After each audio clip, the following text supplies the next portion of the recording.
per video ini dibuat. Gue dapat data Kepala Pusat Data Informasi dan Komunikasi Bencana Abdul Muhari mengungkapkan bahwa korban tewas dari banjir longsor Sumatera sudah mencapai 441 jiwa. Angkanya tentu akan berubah karena yang hilang 406 jiwa, yang luka 646 jiwa, dan membuat 292.700 jiwa terpaksa harus mengungsi.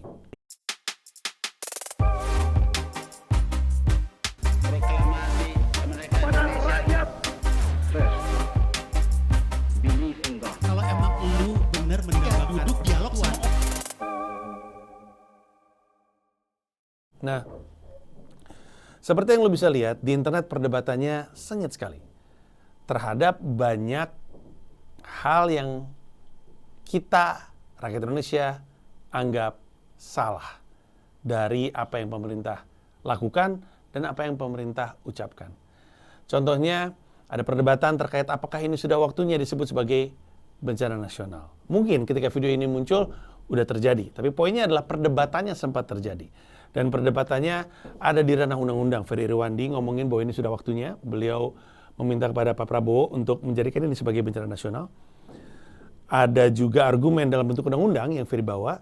Tapi ada kontra narasinya juga. Kontranya mengatakan, enggak dong, gimana sih? Kan secara undang-undang seperti ini. Di kontra lagi sama Ferry Irwandi. Bagaimanapun, biarkanlah itu jadi perdebatan mereka. Gua pribadi aja nggak tahu. Bisa gua baca. Tapi kan gitu ya. Gue bacanya undang-undang yang ini, tapi berdasarkan undang-undang ini harus begini. Bahwa begitu terus nggak ada habisnya. Tapi ada perdebatan soal itu. Ferry bawa argumen logis, bawa data, bawa ilmu pengetahuan. Tapi di counter lagi dari pihak seberangnya. Ada juga argumen terkait bahwa pemerintah nggak salah dalam hal ini, kalaupun tidak siap, karena ini faktor cuaca, dan faktor cuaca itu tidak bisa diprediksi. Ini juga sebenarnya sudah ada kontranya. Kontranya itu dilakukan oleh Fatian. Fatian punya opini yang menarik sekali. Gue bahkan naruh komentar di situ. Very good point.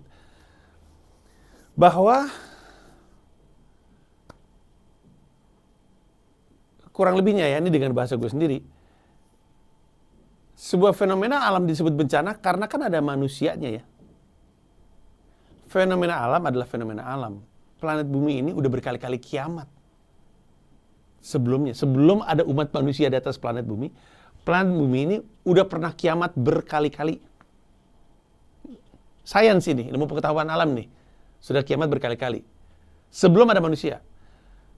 Ketika ada manusia, yang terjadi di planet bumi, yaitu adalah bagian dari planet bumi mencoba untuk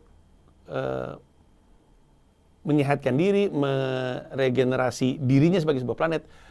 Ketika ada manusianya, jatuhnya jadi bencana. Bencananya bagi manusia dong. Planetnya mah sedang menjadi planet gitu. Gunung meletus ada fenomena alam, menjadi bencana karena ada yang tinggal di gunung meletus tersebut. Sungai yang meluap adalah fenomena alam, menjadi bencana karena ada yang tinggal di sekitar itu. Nah, poinnya adalah bumi akan terus menjadi bumi. Alam akan selalu punya fenomena. Mengatakan bahwa tidak siap karena ini adalah kondisi alam, itu argumen yang invalid. Karena poinnya adalah ketika lu tinggal di situ, terus yang lu lakukan untuk itu tuh apa gitu. Karena fenomena alam kan di luar kuasa kita. Yang di dalam kuasa kita adalah apa yang kita bisa lakukan. Yaitu apa yang jadi aturan rigid terkait berapa banyak lahan yang bisa dibuka, lahan seperti apa yang dibuka, lahan seperti apa yang dilindungi. Ini kan aturan-aturan rigidnya. Jadi ketika ada fenomena alam yang terjadi, kemudian jadi bencana karena korbannya adalah manusia, bilang bahwa sorry gue nggak siap karena emang kan ini fenomena alam, adalah argumen yang terus terang tidak masuk akal. Fenomena alam memang akan selalu terjadi, tapi sebagai manusia, kita tuh persiapannya apa? Apa hal-hal yang dalam kuasa kita? Kalau alam kan di luar kuasa kita. Yang dalam kuasa kita apa?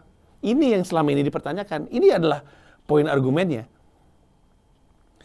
Apalagi ketika kita ngomongin soal ada gelontongan kayu itu, terus ada argumen terkait bahwa itu adalah pohon yang jatuh alami dan bukan pembalakan liar. Dia di kontra argumen juga, gue lupa tapi ada poinnya. Gue coba cari deh. Dia tuh kayak bikin perhitungan secara ilmu pengetahuan bahwa nggak mungkin yang gelondongan itu adalah pohon yang jatuh secara alami, itu pasti adalah bukti pembalakan liar. Dikasih ilmu pengetahuannya juga. Jadi dari berbagai macam poin argumen, kita mencoba untuk ngasih tahu argumen saintifiknya. Kita ngasih tahu argumen berdasarkan ilmu pengetahuan alam. Tapi percuma, karena seperti yang lu dan gua tahu, satu-satunya ilmu yang dianggap penting oleh pemerintah adalah ilmu kepentingan. Udah pasti. Jadi, kalau lu perhatiin di luar sana, ada banyak sekali konten yang ngomongin soal ini. Ada banyak sekali. Termasuk gua saat ini. Banyak argumen memberi dasar-dasar argumen yang logis. Data, undang-undang, ilmu pengetahuan. Yang jadi permasalahan adalah basis pengambilan keputusan pemerintah itu bukan ilmu pengetahuan, tapi ilmu kepentingan. Namun kita tetap perlu menghajar internet dengan informasi-informasi ini. Ini udah bukan masalah awareness lagi, ini masalah mengepung. Ferry bikin, Fatian bikin, yang lain pada bikin, gue juga bikin. Tujuannya udah bukan cepet-cepetan bikin konten terkait ini lagi. Tujuannya adalah untuk mengepung kita semua, masyarakat Indonesia, terkait informasi yang penting. Termasuk pentingnya informasi yang lagi gue berikan ini, bahwa argumen-argumen kita nggak masuk di pemerintahan karena argumen-argumen yang mereka pakai adalah argumen-argumen kepentingan. Contoh paling sempurna aja.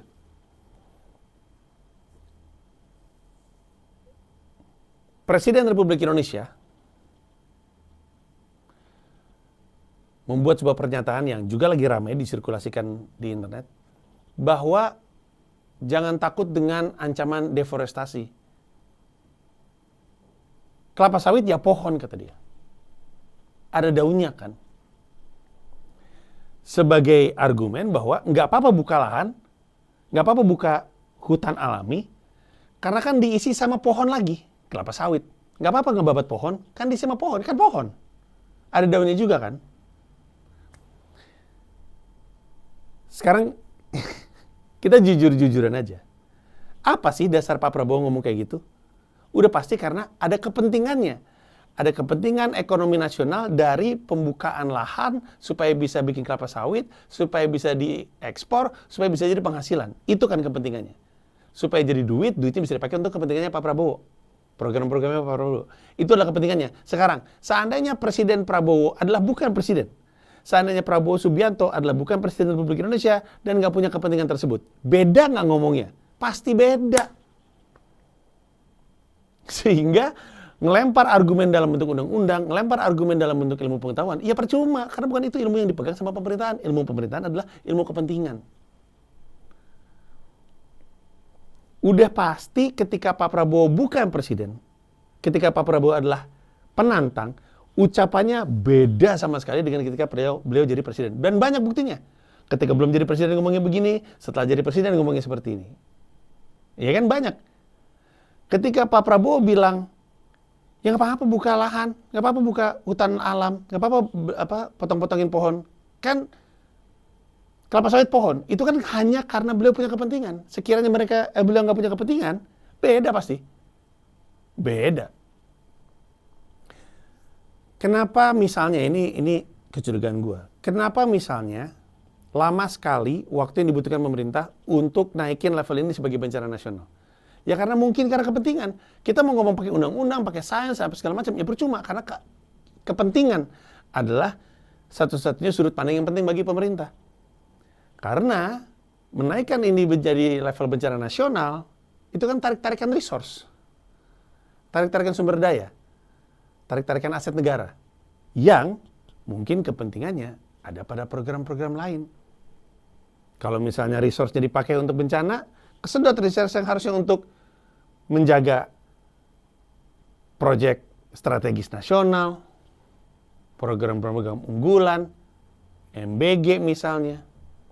Jadinya kan kepentingan, karena punya kepentingan lain di proyek strategis nasional, karena punya kepentingan lain di urusan MBG, akhirnya ada keengganan untuk menjadikan ini sebagai bencana level nasional, karena akan tarik resource.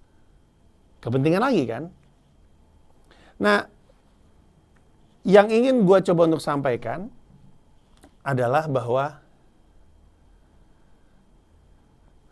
ajakan orang-orang terhadap gua, terhadap semua orang yang punya platform di media sosial untuk tolong dong ramaikan ini ramaikan kejadian bencana ini sesuatu yang penting menurut gua.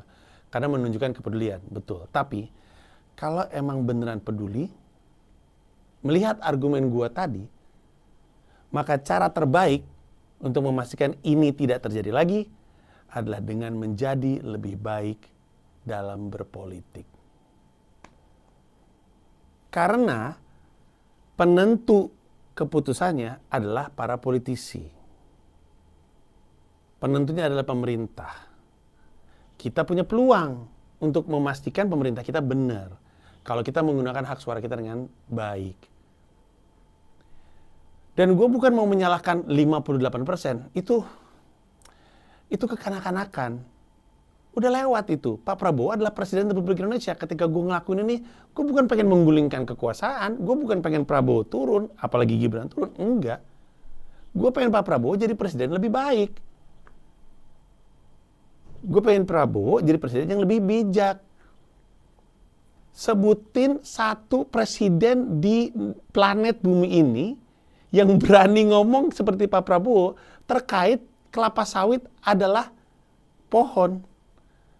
Masa iya ada presiden dari sebuah negara yang kekayaan alamnya mengagumkan, itu nggak ngerti bahwa hutan alam disebut hutan alam karena keanekaragaman tanaman. Kalau nggak aneka ragam, ya bukan hutan. Bahwa kelapa sawit itu tidak cukup. Yang ngomong Presiden Republik Indonesia, guys. Jadi terus gitu keputusannya apa? Kesimpulannya apa? Kesimpulannya adalah makanya kita harus lebih baik. Bukan cuma lebih baik dalam memilih suatu hari nanti, enggak. Lebih baik sebagai rakyat. Sadar nggak sih lo makin kesini, omongan-omongan salah pemerintah langsung ketemu kontranya sama rakyat. Karena kita makin pintar. Kita harus terus lebih pintar lagi. Kayak sekarang kita bisa bilang, Pak Prabowo, masa iya sih Presiden Republik Indonesia bilang nggak usah khawatir sama deforestasi kelapa sawit ya pohon. Masa iya sih lu ngomong kayak gitu? Kita tahu kan, karena levelnya masih seperti itu. Tapi ketika argumennya udah mulai masuk ke undang-undang kayak Ferry Irwandi dengan kontranya tersebut, kita masih agak nggak gitu yakin. Gue aja masih nggak gitu yakin, ya nggak apa-apa. Kita lebih baik lagi. Sehingga lama-lama nggak ada bullshit yang lolos dari kita. Karena kita lebih pintar. Itulah kenapa kita mesti mengepung semua orang di Indonesia dengan informasi-informasi penting ini. Karena yang paling penting adalah ini ya, konten-konten kayak gini, konten-konten yang dibikin sama teman-teman yang lain. Gue rasa kecil kemungkinannya untuk bisa mengubah apa yang pemerintah inginkan. Tapi besar peluangnya untuk membuat kita lebih pintar. Itu poinnya konten-konten seperti ini. Poinnya konten-konten seperti ini adalah supaya kita lebih pintar. Tapi apa dampaknya Mas Panji lebih pintar hari ini atau di masa depan terhadap kejadian sekarang? Memang enggak, bukan. Nggak berdampak dengan sekarang. Kita menggunakan momen sekarang ini sebagai pijakan untuk belajar supaya lebih baik lagi di masa depan nanti. Kenapa? Karena semua masalah yang terjadi di Indonesia saat ini datangnya pelan-pelan. Yang berarti memperbaikinya juga harus pelan-pelan. Semua masalah Indonesia, semua masalah dalam politik Indonesia itu datang creeping in pelan-pelan, nggak mendadak, pelan-pelan, menumpuk, jadi seperti sekarang. Berarti menyelesaikannya juga pelan-pelan. Ya kayak fisik aja. Kondisi fisik lo yang sakit-sakitan sekarang ini datangnya tidak tiba-tiba, kecuali kecelakaan ya. Tapi datangnya dari gaya hidup yang ngaco. Berhari-hari, berbulan-bulan, bertahun-tahun jadilah penyakit. Maka jangan stres kalau lo nggak bisa menghilangkan penyakit itu dengan tiba-tiba. Sehari, 2 hari, seminggu nggak hilang, jangan stres. Kenapa? Karena berarti ada perubahan pola hidup yang mesti dilakukan dan dilakukannya dengan pelan-pelan. Naik berat badan jadi ekstrim, asam urat, darah tinggi dan segala macam. Datangnya pelan-pelan, nggak tiba-tiba. Lu nggak makan satu loyang martabak terus jadi hancur. Walaupun hancur juga sih badannya. Tapi maksud gue, lu nggak yang dari sehat makan sesuatu langsung jadi sakit. Enggak, pola hidup lu yang berubah itu kan, yang menjadikan lu kondisi fisiknya buruk. Memperbaiki itu juga pelan-pelan. Jangan khawatir, lari sehari 2 hari nggak ada dampaknya, nggak apa-apa, jalanin terus. Nge-gym seminggu, 2 minggu nggak ada dampaknya, nggak apa-apa, ubah terus. Diet sehari, 2 hari nggak mengubah apa-apa, nggak apa-apa, jalan terus. Sama dengan di Indonesia, apapun yang kita lihat sekarang ini, terjadinya pelan-pelan. Maka penyelesaiannya juga pelan-pelan. Dimulai dengan kita lebih pintar. Karena sekarang pemerintah itu nggak peduli. Kalau kita pintar, dampaknya at least Yang muncul adalah politisi yang pura-pura peduli. Kalau kita udah lebih pintar lagi, dan kita bisa mencium, mereka lagi pura-pura peduli, mereka beneran jadi peduli. Sekarang mereka nggak peduli. Habis mereka pikir kita bodoh. Tapi kalau kita lebih pintar, kita bisa bilang, lu bohong. Sehingga lama-lama mereka berubah jadi lebih pura-pura peduli. Masih pura-pura, tapi setidaknya nggak kayak sekarang lah. Beneran nggak peduli. Dengan kecerdasan kolektif kita desak mereka supaya mereka setidaknya berubah jadi politisi yang pura-pura peduli aja. Nanti ketika mereka udah pura-pura peduli, lama-lama kita juga nggak kemakan sama orang-orang yang pura-pura peduli. Kita tahu dia pura-pura peduli. Karena desakan kecerdasan kolektif ini, jadilah mereka beneran peduli. Itu butuh waktu. Untuk sekarang yang paling penting adalah kita tahu apa yang benar, apa yang salah. Itu aja dulu. Dan berani bersuara.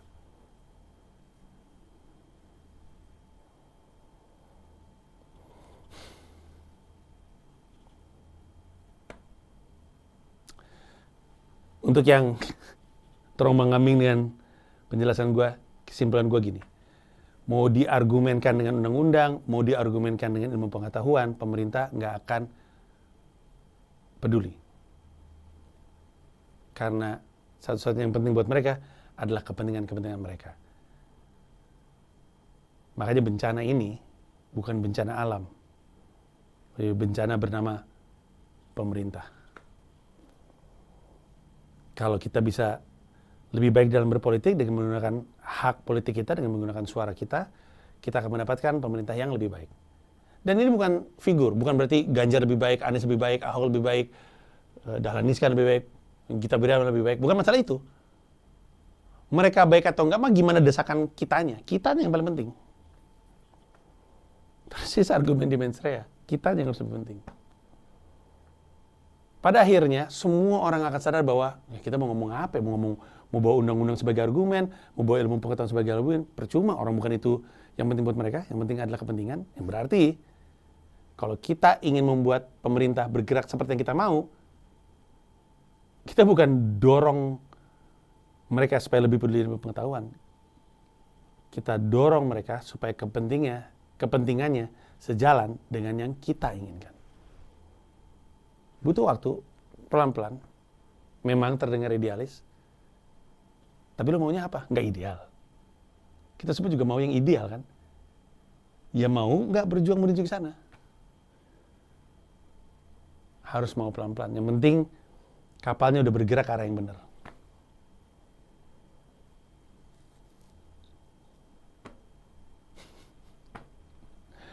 Yang boten-boten aja Pak Prabowo.